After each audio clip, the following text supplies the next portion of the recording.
আসসালামু আলাইকুম। প্রিয় দর্শক, আনন্দ মঞ্চের আলাপ চাইতে আপনাদের সকলকে আমন্ত্রণ। এমন এক বিষয় নিয়ে আলোচনা করব যা ভারতের মানচিত্রের নিরাপত্তা এবং আমাদের প্রতিবেশী রাষ্ট্র বাংলাদেশের ভবিষ্যতের সাথে ওতপ্রোতভাবে জড়িত। আপনারা শুনেছেন শিলিগুড়ি করিডোরের কথা, যাকে আমরা আদর করে বলি চিকেন স্নেক।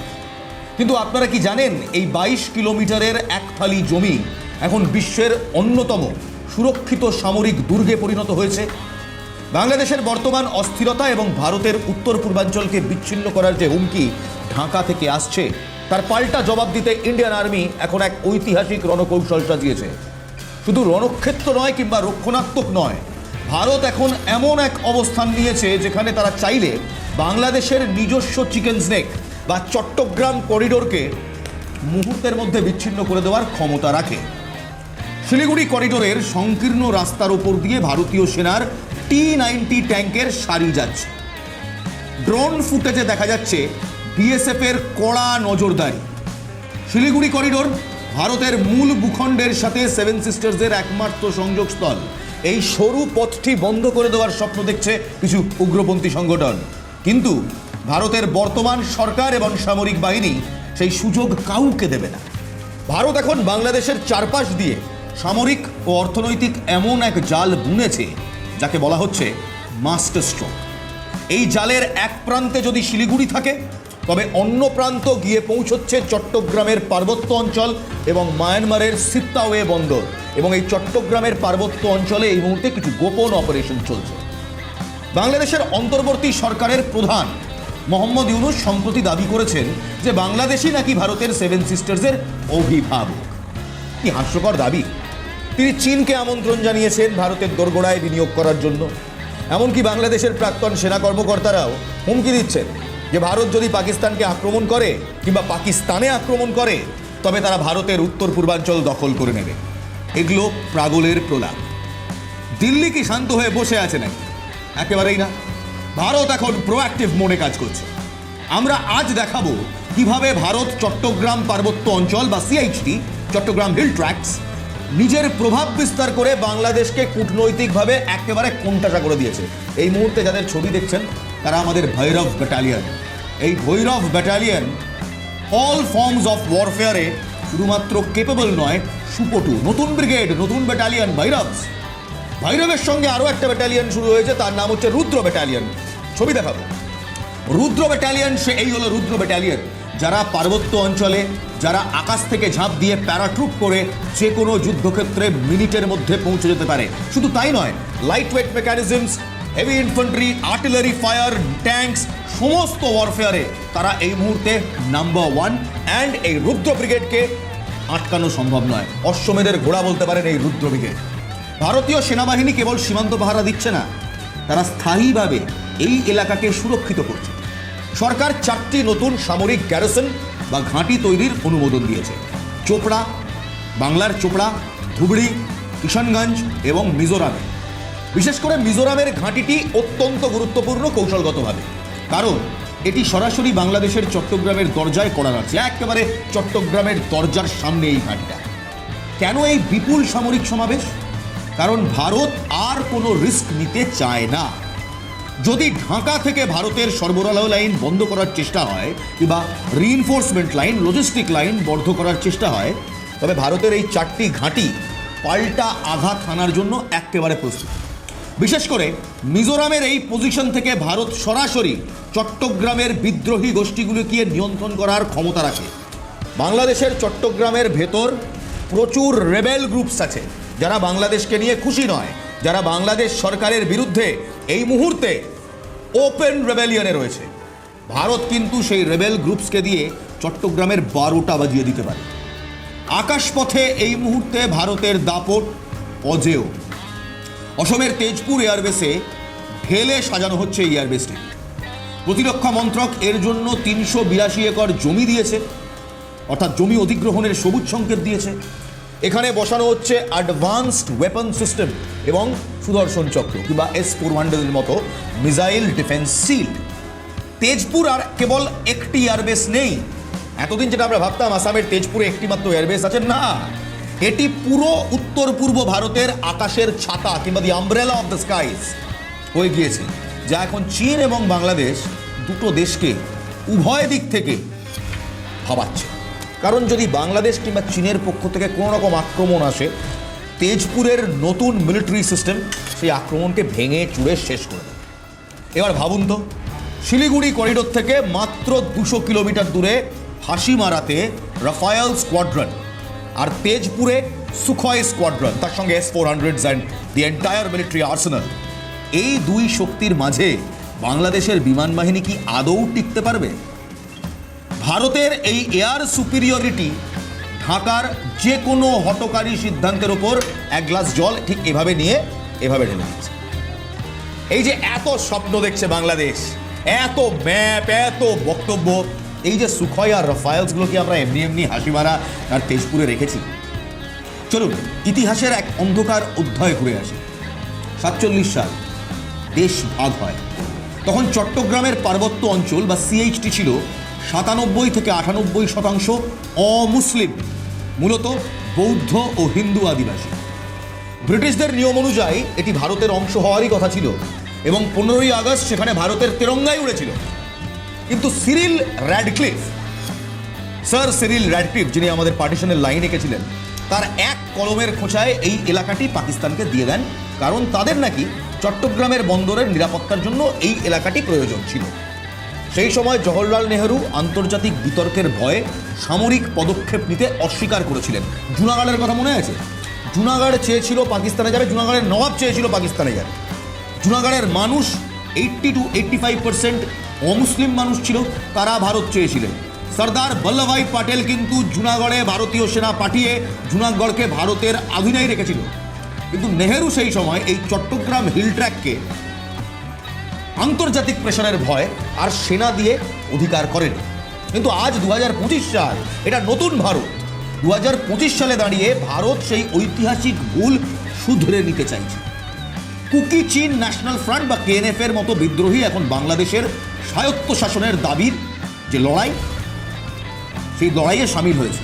অনেক বিশ্লেষক মনে করছেন ভারত এই বিদ্রোহীদের ওয়াচ করছে, নজর রাখছে, একটি বাফার জোন তৈরি করে রাখছে, যাতে আগামী দিনে যদি কোনো সমস্যা হয় তাহলে ভারত সেদিকে চোখ রাখতে পারে।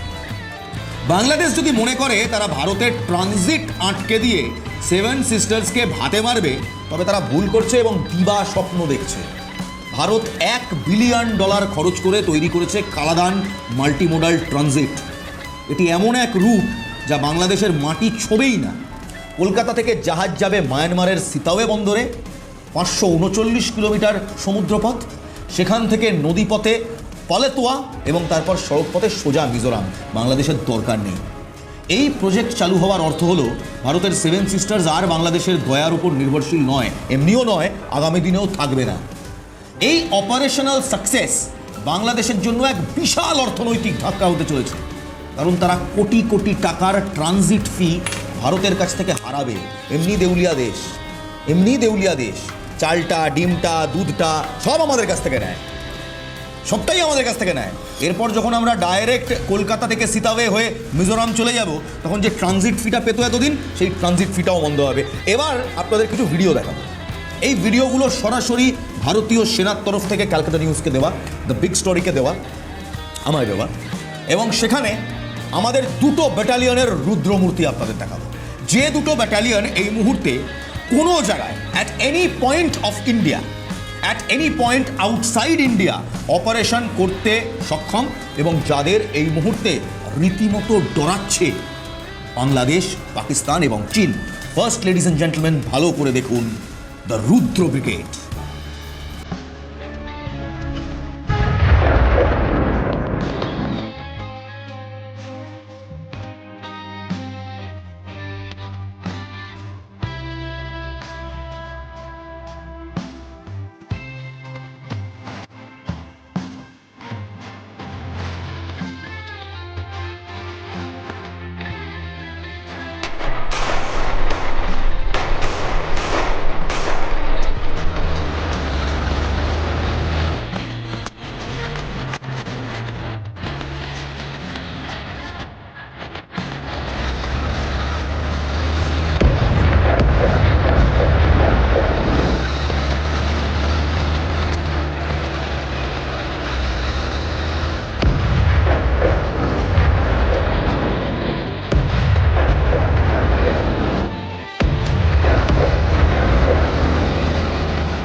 লেডিজ এন্ড জেন্টলম্যান, রুদ্রর সঙ্গে পরিচয় হলো।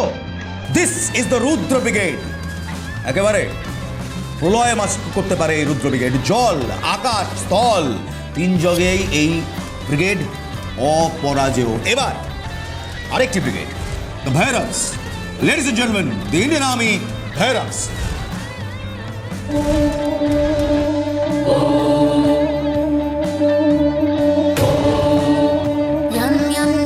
यक्षरूपं दश दिशि विदितं भूमिकम्पायमानं सं सं संहारमूर्तिं शिरमुकुटजटाशेखरं चन्द्रबिम्बं दं दं दन्ति।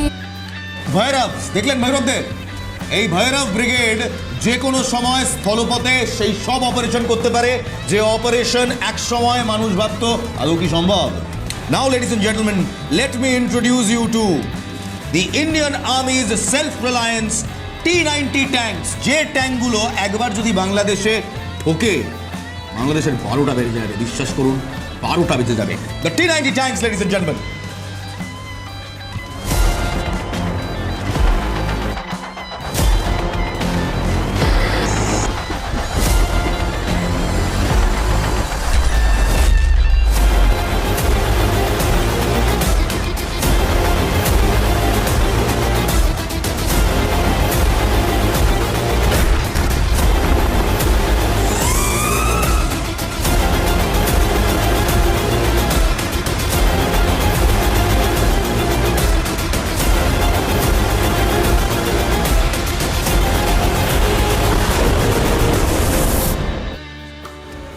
ভৈরব দেখলেন, T-90s দেখলেন, রুদ্র দেখলেন। পাকিস্তান যদি ভাবে বরফে ঢাকা পাহাড়ে তাদের একমাত্র সুযোগ, কিংবা চীন যদি ভাবে তারা গ্লেশিয়াল ওয়ারফেয়ারে ভারতকে হারাতে পারবে, then please please please think again. আবার একবার ভাববেন, কারণ এই মুহূর্তে আমরা बर्फीलो चोटी में ये इंडियन आर्मी कुछ कमाल कर रहे हैं। Ladies and gentleman, the Indian army at the glaciers. देखो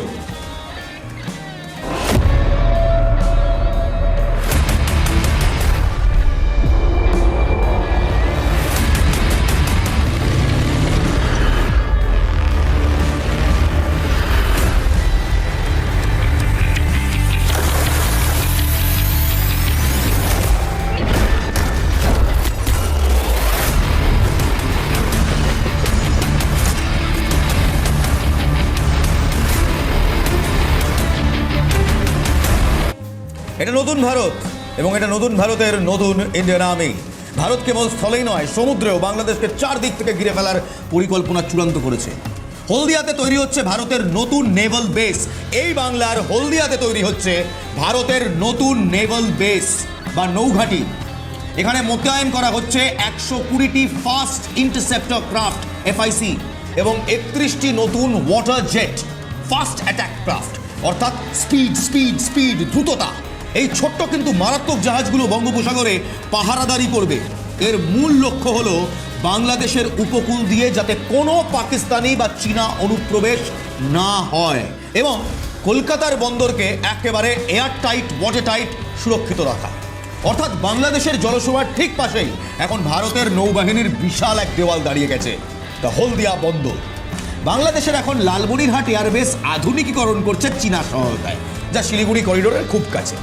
তারা সেখানে ড্রোন এবং বিদেশি ফাইটার জেট রাখার ব্যবস্থা করছে। বাংলাদেশ ভাবছে যে তারা চীনকে নিয়ে এই সমস্ত কিছু একটা লালমনিরহাটের ছবি। বাবুন, আমি একজন ভারতীয় সাংবাদিক হয়ে যদি লালমনিরহাটের এয়ারবেসের ছবি পেতে পারি, তাহলে আমার দেশের সেনারা, মিলিটারি ইন্টেলিজেন্স, তারা কিছু পাচ্ছে না ভাবছেন? বাংলাদেশের প্রতিটা স্টেপ আমরা জানি।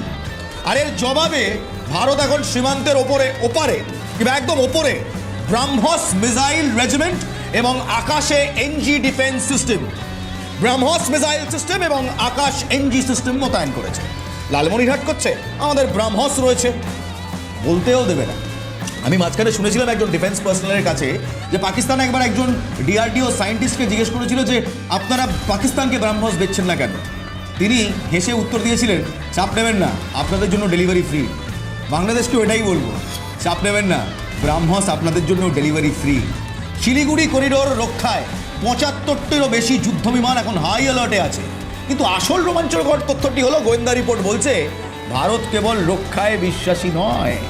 যদি বাংলাদেশের উগ্রবাদীরা ভারতের ওপর কিংবা ভারতের পূর্বাঞ্চলে আগুন লাগানোর চেষ্টা করে, তবে ভারতের পাল্টা পরিকল্পনা কি জানেন?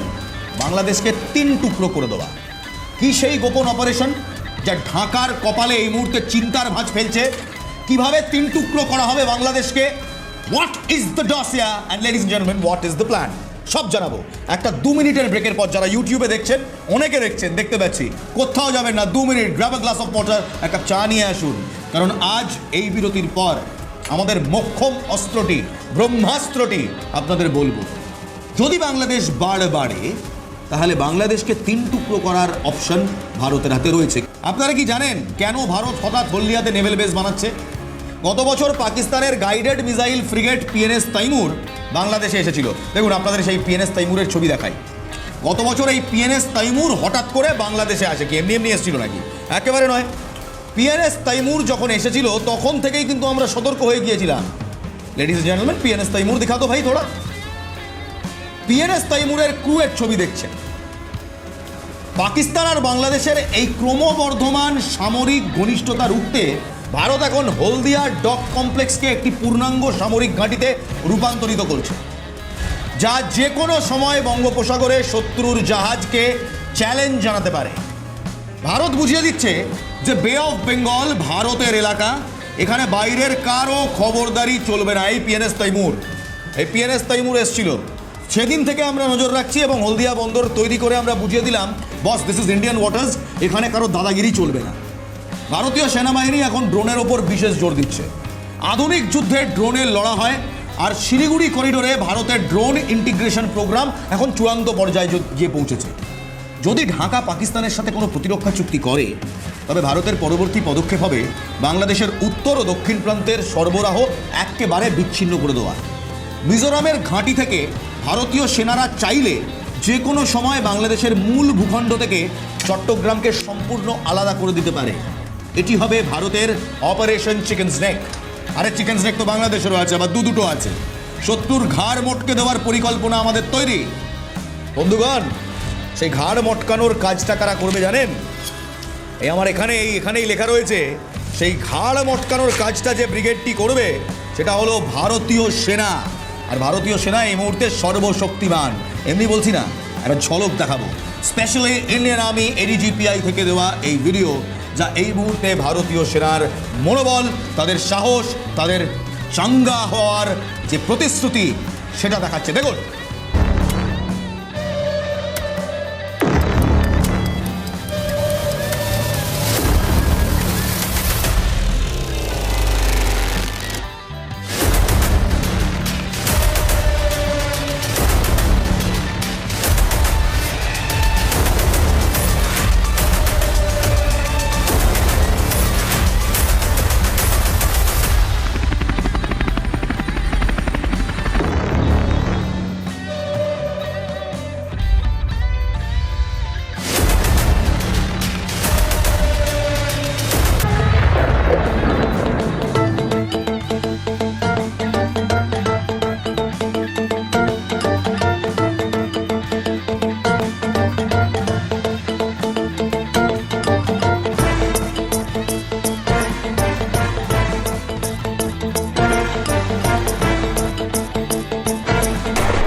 यक्षरूपं दश दिशि विदितं শান্তি চায়, কিন্তু ভারত কারো দাদাগিরি সয় না।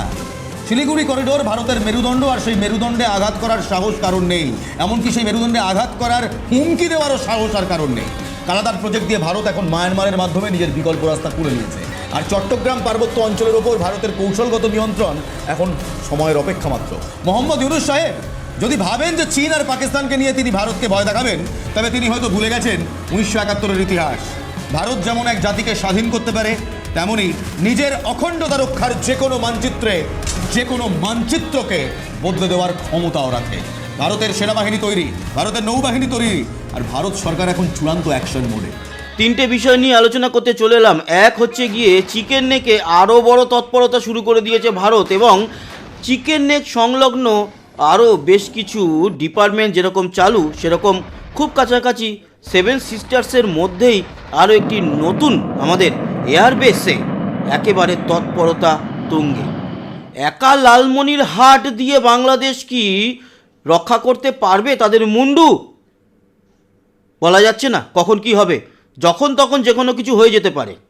আরও একটি খবর সেটা হচ্ছে আমেরিকা কাতার থেকে তাদের যে বায়ু সেনার ঘাঁটি রয়েছে তাদের অফিসার সহ প্রচুর সেনাদের সরিয়ে নিচ্ছে এবং যুদ্ধবিমানও সরাচ্ছে। কেন? ইরানে আক্রমণ, এই নিয়ে থাকছে আপনাদের সঙ্গে আলোচনা, বেশ কিছু কথাবার্তা। আর একটা ব্যাপার যেটা আমি শুরুতেই আপনাদেরকে বলে দিই, সেটা S-300 বহু পুরনো রাশিয়ার তৈরি একটি তখনকার অত্যাধুনিক, আজকের অত্যাধুনিক বলতে গেলে S-500 এবং S-400ও। S-300 বহু পুরনো, সেই বহু পুরনো S-300 এয়ার ডিফেন্স সিস্টেম দিয়ে ইউক্রেনে যে F-16 আছে আমেরিকার দেওয়া, সেই F-16কে ধ্বংস করেছে, যেটা রাশিয়া বলছে এটা তাদের মুকুটে আরও একটা নতুন পালক। হয়তো তার এগেনস্টে আমেরিকা বলছে যে না, S-300 কেন, আমাদের কোনো F-16 ধ্বংস হয়নি যা ইউক্রেনে রয়েছে, কিন্তু ঘটনা সত্য, সবাই জানে এবং একেবারে সারা পৃথিবীতে সবাই বুঝে গেছে যে আমেরিকার আসলে সমস্ত জিনিসপত্র ভোগাস। তবে তার থেকেও ভোগাস চীনের, তার কারণ ভেনিজুয়েলা তারা চীনের জিনিসপত্র ব্যবহার করত, আর আমেরিকার প্রেসিডেন্ট তার সেনাবাহিনী পাঠিয়ে ভেনিজুয়েলার প্রেসিডেন্টকে তুলে নিয়ে চলে এলো। চীনের কোনো জিনিসপত্র কোনো কিছু করতে পারলো না করলো না, সেটা নিয়ে তো এখন চলছে সারা পৃথিবীময় আলোচনা। তো S-300 দিয়ে একটি F-16 যুদ্ধবিমানকে ধ্বংস করেছে রাশিয়া, এরকম একটা খবর সামনে এসছে। এটা দিয়ে শুরু করলাম, বাকি দুটো খবর নিয়ে মেন আলোচনা। প্রথমে চলে আসি ইরানের উপর কি আক্রমণ করতে চলেছে এবার আমেরিকা। তার কারণ ইরানে যে প্রোটেস্ট চলছে সেখানে আমি হয়তো এক্ষুনি বলবো যে 550, আর আপনি যখন ভিডিওটা দেখছেন তখন আপনি বলবেন আরে আপনি বললেন 550, আর আমরা তো জানি 750, কারণ এমন প্রোটেস্টারদের মারছে তাতে সারা পৃথিবীতে কিন্তু খুব খারাপ একটা নিদর্শন পৌঁছাচ্ছে। যদি এখানে ডোনাল্ড ট্রাম্প একটা কি বলবো খারাপের মধ্যে ছোটখাটো ভালো কাজ করেছে। আজকে বুধবার এই প্রোটেস্টারদের মধ্যে একজনকে তুলে নিয়ে গিয়েছিল, মানে অনেককে তুলেছে, প্রচুর বন্দী, প্রচুর, একজনকে তার মধ্যে একেবারে ফাঁসি দিয়ে দেওয়ার কথা। আজকে আমেরিকা বলেছিল যদি ফাঁসি দেওয়া হয় তাহলে কিন্তু আমেরিকা ছেড়ে কথা বলবে না, আমেরিকা কিন্তু ইরানে আক্রমণ করবে। গত 3-4 মাস আগেই তো দেখেছি ইসরায়েল আক্রমণ করলো ইরানে, আমেরিকাও করেছে বাংকার ব্লাস্টার দিয়ে। 3খানা যে পরমাণু ওদের সেন্টার, সেখানে বাংকার ব্লাস্টার বোমা মেরেছে। B6 না এই মুহূর্তে মনে পড়ছে না, যে বোমারু বিমান, তাই দিয়ে। সেসব খবর তো আমরা আগে করেছি, তাই ডিটেলে তাই নিয়ে আলোচনা করে লাভ নেই। তবে এই মুহূর্তে যা পরিস্থিতি বা যা খবর পাওয়া যাচ্ছে তাতে কাতারে যে বায়ুসেনার ঘাঁটি আছে, যেই ঘাঁটিতে একটা মিসাইল ছুঁড়েছিল ইরান, মনে আছে আপনাদের সে কথা, সেই কাতারের ঘাঁটি এখন খালি করছে। কেন? যুদ্ধবিমান সহ। তার কারণ সমস্ত যারা এই যুদ্ধ নিয়ে আলোচনা করে বিশেষজ্ঞ, তারা বলছে আমেরিকা একটা ভয়ঙ্কর আক্রমণ করতে চলেছে কোনো একটা দেশে। সেটা হতে পারে গ্রিনল্যান্ড, আর না হলে হতে পারে ইরান। সম্ভাবনা সব থেকে বেশি ইরানের। তাহলে আরও একটা ধ্বংসযজ্ঞ কিন্তু শুরু হয়ে যেতে পারে। আর ইরান তারা খুব একটা ছেড়ে দেবে না, কিন্তু এই মুহূর্তে দাঁড়িয়ে আগের যুদ্ধে ইরানের এত মিসাইল তারা খরচা করে ফেলেছে, তাদের হাতে কতটা মিসাইল ভান্ডার আছে এটা নিয়ে একটা প্রশ্নচিহ্ন থাকবে। তবে সময় ভালো নয়, কিছু আরও খারাপ ঘটনার দিকে যেতে চলেছে। আমি কোনো দেশের নাম বলবো না, এক কথায় বলবো পৃথিবী। ওদিকে রাশিয়ার যে তেলবাহী জাহাজ যা ভেনিজুয়েলা থেকে আসছিল, সেই জাহাজ আটকে রেখেছে কয়েকদিন ধরেই জানেন। সেই জাহাজ কিন্তু এখনও ছাড়েনি। সেখানে আমাদের একজন ভারতীয় রয়েছে ক্রিউ, সেও আটকে। ভারত চেষ্টা করেও পারেনি, উল্টে 75% ট্যারিফ সেটা কিন্তু চেপে গেছে ভারতের উপরে 50 থেকে 75। এই পরিস্থিতিতে দাঁড়িয়ে এই বিশ্ব রাজনীতি একেবারে টালমাটাল, যখন তখন যা খুশি হয়ে যেতে পারে। আর এদিকে বাংলাদেশে নির্বাচন আসতে চলেছে, যদিও সেই নির্বাচনটা আসলে কি নির্বাচন, ইলেকশন নাকি সিলেকশন? কারণ বাংলাদেশের যে মেন রাজনৈতিক দল আওয়ামী লীগ, সেই আওয়ামী লীগ অংশগ্রহণ করতে পারছে না এই ভোটে। অতএব এক প্রকার তাহলে সিলেকশন, নট এ ইলেকশন।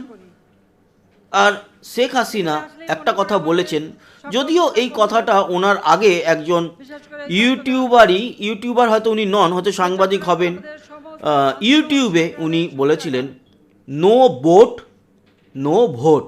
তার মানে নো বোট মানে বোট মানে নৌকা, যেহেতু আওয়ামী লীগের সেটাই হচ্ছে রাজনৈতিক সিম্বল।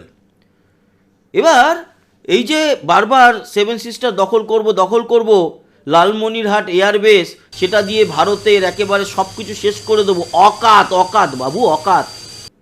7 সিস্টার্সের সব কটা এয়ারবেস অ্যাক্টিভ করে দিয়েছে ইন্ডিয়া। আগরতলা ত্রিপুরার, ওদিকে আসামের তেজপুর, নাগাল্যান্ডের মধ্যে একটি এয়ারবেস, এবং হাসিমারা তো ছিলই। এছাড়া আমাদের যে পানাগড়ে আমাদের বাহিনী আছে, বাহিনীটির নাম এই মুহূর্তে আমার মনে পড়ছে না, অনেকটা ডেল্টা ফোর্সের মতো। সেই বাহিনীর প্রায় 15,000 সদস্যকে অ্যাক্টিভ করে দেওয়া হয়েছে এবং কমব্যাট রেডি মুডে রাখা হয়েছে। যে কোনো মুহূর্তে যদি কিছু হয়, এরা সঙ্গে সঙ্গে আক্রমণ চালানোর জন্য প্রস্তুত আছে, মাত্র আধ ঘন্টার মধ্যে। আধ ঘন্টাটা কিন্তু খুব বেশি সময় নয়, খুব সামান্য সময়, কারণ ওটুকু ডিস্টেন্স রাখতে হয়। এই ডিস্টেন্সটা না রাখলে তাহলে বিপক্ষ দেশের হঠাৎ করে বেশি করে তলা থেকে লিকুইড শ্রেণীর যে জিনিসপত্র সেগুলো পাংচার হয়ে গেলে, আর পিছনে থেকে যদি গন্ধযুক্ত শক্ত হলুদ জাতীয় পদার্থ নির্গত হয় এবং তার সঙ্গে গন্ধযুক্ত হাওয়া, তাহলে কি হয়, আশেপাশের লোকরা একটু কষ্ট হয়, অসুবিধার মধ্যে পড়ে। তাই ডিস্টেন্সটা বজায় রাখা হয়েছে। কিন্তু ডিস্টেন্সটা বেশিক্ষণ থাকবে কি না জানি না। খুব তাড়াতাড়ি এই 11ই ফেব্রুয়ারি ভোট, তার আগে হয়তো বড় কিছু ঘটতে চলেছে, সেরকমই খবর আকাশে বাতাসে। কিছু যদি ঘটে, তাতে যদি বাংলাদেশের সাধারণ মানুষের ভালো হয়, হ্যাপি। বাট সাধারণ মানুষের ভালো করতে গিয়ে যদি সম্পূর্ণ জায়গাটারই একেবারে মানচিত্র বদলে যায়, তাহলে বলার কিছু নেই। মানচিত্র যারা মুখে বদলাতে চেয়েছিল, সেই মানচিত্র হয়তো কাজে বদলে দিতে পারে ভারত। এখন দেখার আগামী দিনে কি হতে চলেছে। তো এই ছিল আলোচনা। আশা করি ইনফরমেশন আপনাদের কাজে লাগলো। সবাই ভালো থাকবেন, সুস্থ থাকবেন, সাবস্ক্রাইব করে সঙ্গে থাকবেন। আবার দেখা হচ্ছে, ততক্ষণের মতো